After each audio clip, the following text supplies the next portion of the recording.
Hola a todo el mundo y bienvenido a mi canal. Yo me llamo Sirey. Soy una abogada afro-latina licenciada practicando la ley criminal, pero como todos ustedes, a mí me fascina cuando estamos hablando de casos de crímenes reales. En este video vamos a continuar hablando de David. Si quieren más video en español, nada más dime allá abajo. Hi everyone and welcome back to my channel. My name is Desiree. I'm a licensed and practicing Afro-Latina criminal attorney who, much like the rest of you, has a severe fascination with true crime cases. Listen, you guys, remember in my last David video, I told you guys that the prosecutors filed a prosecution brief regarding preliminary hearing evidence prior to commencement of the preliminary hearing that was scheduled to start on May 1st of 2026. I also told you guys that it's my understanding that the preliminary hearing date has been continued until May 26th of 2026. But regardless, we still have this document, and what are we going to do with it? We're going to go through it together. So without any further ado, let's go ahead and get into it. As you guys can see at the top, it says, the people of the state of California, plaintiff versus David Anthony Burke, who's the defendant. The case number remains the same as we last discussed. It's 26 CJ-CF 02339. Let's pause right here. And I don't mean to disrespect anyone, but I just remembered that I didn't say this previously. A criminal case number will remain the same in perpetuity, forever. Forever. Okay? It will remain in the LA DA's office database under this case number forever. So that means even if David's convicted, this case number will remain. It means even if David appeals his conviction, the case number will remain. It means even if David passes away, the case number will remain. It's going to remain in the LA DA's office database under this case number forever. But let's go ahead and carry on. It also says that the date that this was filed was April 29th of 2026 at 1:30 p.m., filed with Court Department 105. It further states, to the Honorable Judge Charlene Olmedo of the above entitled court and to defendant and his counsel of record, the people submit the following brief to provide a roadmap for the evidence the people intend to introduce at the preliminary hearing scheduled to begin May 1st of 2026. I'm going to stop right there again. Okay. Is it common that people will submit a brief of this nature to detail and roadmap out the evidence that they intend to introduce at a preliminary hearing? Not in my experience, but it's not uncommon, right? With a case of this magnitude, with a case of such magnitude, there's a lot of evidence, okay? And everyone's watching this case. So it doesn't surprise me that the prosecutor's office decided to put out a brief of this nature. But again, have I seen it before? No, not in my experience. I've done preliminary hearings. I've never had either side submit any briefs. We just typically go to the hearing. Do you know what I'm saying? But regardless, now let's go ahead and carry on. Background facts states the following. The dismembered body of 14-year-old Celeste R., victim, was discovered in the front trunk of the defendant's Tesla Model X on September 8th of 2025. The vehicle had been towed 3 days prior from 1405 Bluebird Avenue, which was parked approximately 400 feet from the defendant's home at 1368 Doheny Place in the Hollywood Hills. Surveillance video and other evidence confirmed defendant was the last person to drive the vehicle on July 29th, 2025, before he left Los Angeles on a concert tour. On September 8th of 2025, the manager of the tow yard where the Tesla had been impounded noted the strong smell of decay and the presence of flies coming from the vehicle. He notified Los Angeles Police Department, or LAPD, Hollywood auto detectives, who determined the Tesla was registered to defendant through departmental resources. At the tow yard, LAPD detectives opened the Tesla's front storage compartment and observed a black cadaver bag covered in insects. Inside the bag, they discovered a severely decomposed head and torso. A plastic garbage bag beneath the black cadaver bag contained the dismembered arms and legs. However, the victim's ring and pinky fingers on her left hand had been amputated and were not found in the Tesla. On September 16th, 2025, the Los Angeles County Medical Examiner's Department positively identified the body from dental records as belonging to the victim. Pursuant to their investigation, LAPD robbery homicide detectives determined the victim and defendant met in January 2022 when she was 11 years old. They began a sexual relationship in November of 2023 when the victim was just 13 years old and the defendant was 18. Detectives learned the victim had been reported missing to the Riverside County Sheriff's Department, RCSD, by her family, who live in Lake Elsinore, in February and April 2024. RCSD telephonically contacted defendant on February 17, 2024, after they identified a phone number in the victim's phone records that belonged to him. During the call, defendant claimed he had spoken to the victim last on February 13th or 14th, 2024, but stated he was unaware she was a minor or that she had been reported missing. RCSD advised him that Los Angeles Sheriff's Department, LASD, deputies would be coming to his home. On that date, defendant was living at 804 North Doheny Place in West Hollywood. RCSD requested that LASD conducted a welfare check at defendant's home.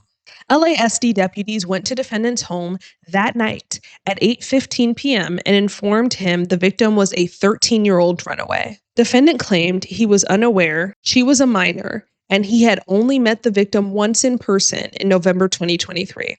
However, defendant showed deputies a yearbook photo of the victim he had on his cell phone. Although he claimed to be unaware of where the victim was at the time, she returned home 2 days later. Despite being informed by law enforcement that the victim was only 13, defendant continued to pursue her. After the victim returned home in February 2024, her parents took her cell phone away. Defendant drove to Lake Elsinore and paid a junior high school student in the victim's class $1,000 to give the victim a cell phone defendant purchased so they could stay in contact. Throughout 2024, the victim spent a significant amount of time with defendant, including summer weekends at his home in the Hollywood Hills and traveling with him to Las Vegas, London, and Texas to meet his family. Text exchanges between the victim and defendant contain references to sex, pregnancy, abortion, and use of the Plan B emergency contraceptive. There are also explicit photos documenting and corroborating their sexual relationship. In November 2024, defendant and the victim broke up, although they continued to communicate, and text messages suggest they also continued to have sexual relations. April 23, 2025 is the likely date of the victim's death and when all her cellular activity ceased. The night prior, April 22nd of 2025, defendant and the victim engaged in a lengthy argument described in detail in their text messages. The messages revealed the victim's jealousy over the defendant's relationships with other women, as defendant led her to believe they had a future together. She became extremely upset and threatened to disclose damaging information about her relationship with defendant to end his career and destroy his life. Defendant's first studio album was due to be released on April 25th of 2025. He had an emerging multi-million-dollar career already in progress. He also had multiple product endorsements, which were highly profitable. At approximately 8:40 p.m. on April 23rd of 2025, defendant sent an Uber to transport the victim from her Lake Elsinore home to his residence. They communicated before and during her Uber ride, which dropped her off at defendant's Hollywood Hills home around 10:10 p.m. At approximately 10:30 p.m., defendant sent text messages to victim inquiring where she was. The people contend this was part of defendant's premeditated plan to cover up the murder, as she was already dead by this time. Knowing he had to silence the victim before she ruined his music career as she had threatened, very soon after her arrival at his home, defendant stabbed the victim to death multiple times and stood by while she bled out. At no time did he call law enforcement or 911 or take her to an emergency room to attempt to save her life. Despite knowing she was dead and her family was trying to find her, the evidence will show defendant lied and claimed he didn't know where she was. In fact, defendant drove to Santa Barbara County immediately after the victim died, attempting to dispose of her property and destroy evidence. At approximately 11:30 p.m. on April 23, 2025, he drove away from his home as he texted and called the victim's phone, asking where she was. Again, these were acts calculated and planned to set up his defense within a very short timeline after the victim's vicious murder. Defendant drove his Tesla north on the 101 freeway to San Marcos Pass Road, SR 158, near Lake Cachuma in Santa Barbara County. He returned home early the following morning on April 24th of 2025 before going to a radio interview for the release of his album that week. He sent 2 additional texts to the victim's phone that day, which obviously went unanswered because she was already dead. After April 26th of 2025, defendant never attempted to contact her again. Tellingly, defendant subsequently purchased tools to carry out his plot to dismember and dispose of the victim's body. On April 24th of 2025, defendant ordered a shovel from Home Depot that was delivered to his home from Postmates. On May 1st of 2025, defendant ordered and subsequently Amazon delivered 2 chainsaws to his home. On May 5th of 2025, defendant ordered and Amazon subsequently delivered a body bag, heavy-duty laundry bags, and a blue inflatable pool to his home. He made these purchases under the fake name Victoria Mendez. On May 8th of 2025, defendant returned to the same area in Santa Barbara County, leaving his home around 11:30 p.m. He returned to the area again on May 31st, 2025. This is an isolated site off SR 154, where the victim's identification was subsequently discovered in January of 2026. Additionally, on July 7th of 2025, defendant ordered and subsequently Amazon delivered a burn cage to his home under the same fake name as part of his plan to incinerate evidence. Moreover, defendant took horrifying measures to destroy and discard the victim's body. After placing her body into the blue inflatable pool to prevent her blood from spilling onto his garage floor, defendant used a chainsaw and perhaps other tools to cut off her limbs. Small blue plastic fragments were found embedded in the victim's remains, which were collected by the Los Angeles County Medical Examiner's Department. The fragments were analyzed by the LAPD's Forensic Science Division Trace Analysis Unit. An expert was able to make a physical fit match from the blue fragments to the blue inflatable pool purchased by defendant in May 2025. In order to distance himself from the victim, he amputated her left ring and pinky fingers because her ring finger contained a tattoo of his name. Her fingers have not been recovered. Defendant then placed her head and torso into the cadaver bag he purchased. He placed her limbs into a garbage bag, which he deposited into his front trunk, laying the cadaver bag on top. For several weeks, or possibly months, defendant left the victim's body to decompose inside his Tesla. He lied to friends, business associates, and others who noticed the strong smell of decay in and around his home and vehicle. Before leaving on his concert tour at the end of July, he parked his Tesla on the street around the corner from his home. LAPD served a search warrant at defendant's home at 1368 Downey Place on September 17th of 2025 after the victim was identified by the Los Angeles County Medical Examiner on September 16th of 2025. Inside the garage, detectives discovered evidence consistent with the dismemberment of the victim's body in the inflatable pool, which contained multiple linear cuts. Several biological samples which tested positive for blood were collected within the garage area. DNA analysis determined that various samples matched the victim's unique genetic profile. On December 9th, 2025, the medical examiner ruled the victim's death a homicide caused by 2 penetrating injuries to the torso. On January 17th of 2025, the victim's U.S. passport was found by a Caltrans worker off SR 154 in Santa Barbara County. Now, let's stop so we can just discuss some of the facts that we learned in the background information that was provided to us by the prosecutors. Although we went through in the last video exactly what the coroner's report said, I missed a very important point, and I'm going to insert it here for you guys to see. As you guys can see, despite the fact that it says date of examination is September 10th of 2025, at the bottom, it says completed on December 9th of 2025. I just want to make that clear because in this report, they're saying that they found out on December 9th, 2025, the cause and manner of death. That is correct. But the date of the examination was September 10th of 2025. Now, what else did we learn? We learned that the prosecutors are alleging, and I'm going to say it that way very purposefully, okay? So don't try to correct me. Just know that that's how I'm saying it. I know how we all feel, myself included, but he has not been convicted of anything yet. Okay? So what we know so far is that the prosecutors are alleging that David and Celeste had a sexual relationship.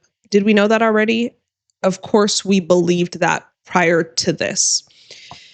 Did we know the fact that there were multiple different text messages that existed between the pair, and they were arguing about the fact that on top of being an alleged child sexual predator, David was trying to have his cake, eat it too, and deal with other women?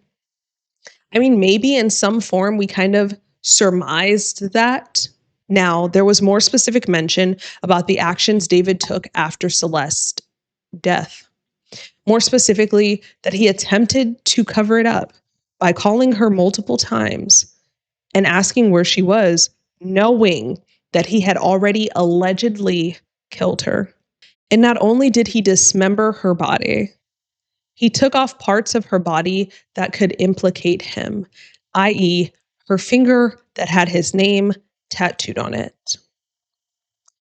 So, is this very strong so far evidence against David? I'm going to say no, but before you guys kill me, just listen.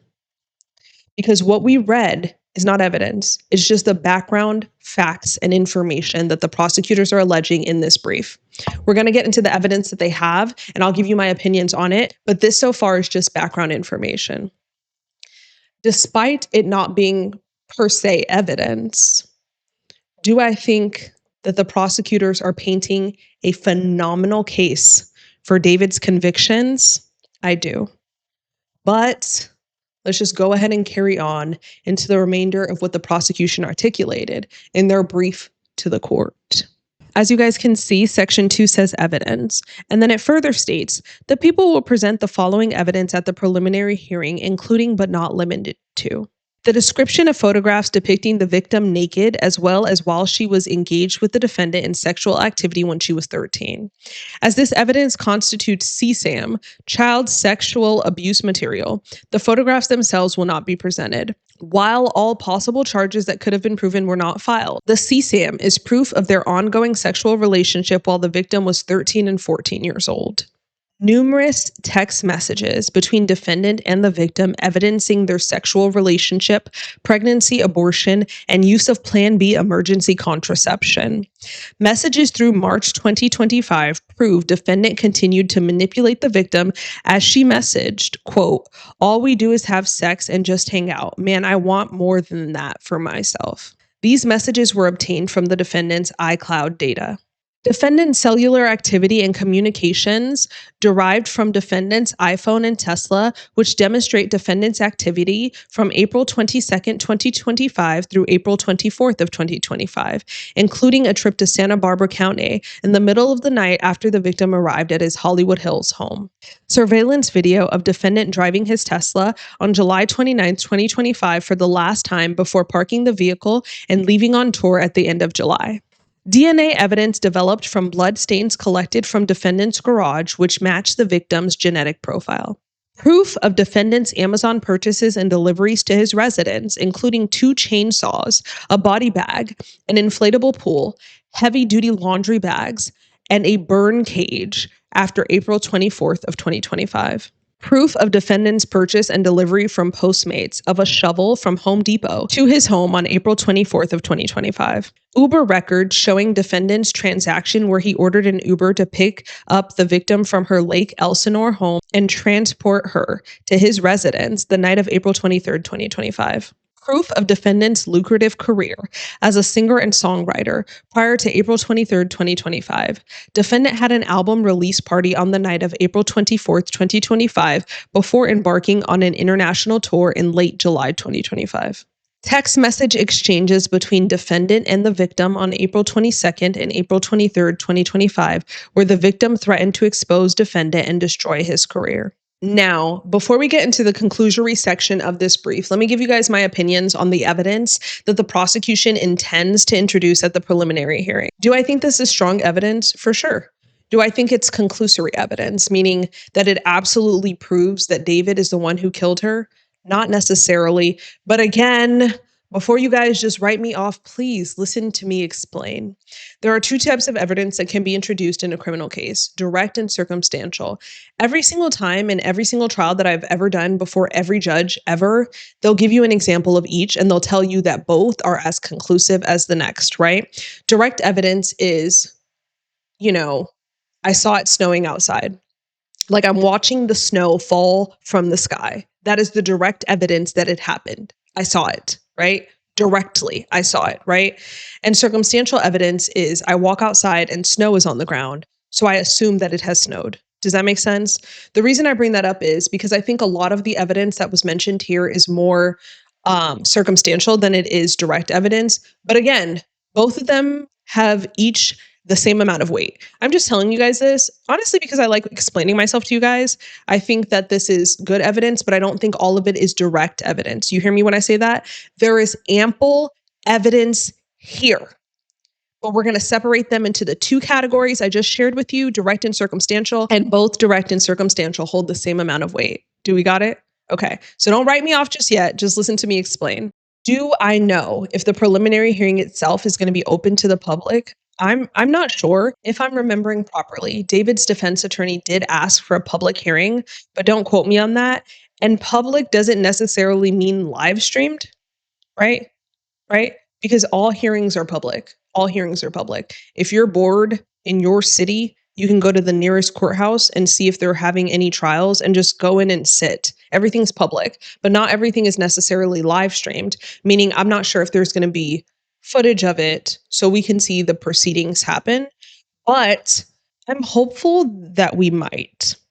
Now, before I give my closing remarks, I guess, let's go into the conclusion of this brief. So we have completely read all of this together. Conclusion. This brief is filed to assist the court in understanding the scope and relevance of evidence the prosecution intends to present at the preliminary hearing. The prosecution has issued numerous subpoenas and is prepared to proceed with the preliminary hearing. The defense has had multiple opportunities to request a continuance but has not done so. Furthermore, California Penal Code Section 1050 requires the defense to provide at least 2 court days' notice to request a continuance. In view of the limited scope of evidence to be presented at the preliminary hearing detailed in this brief, there should be no substantial impediment to moving forward with the hearing as scheduled.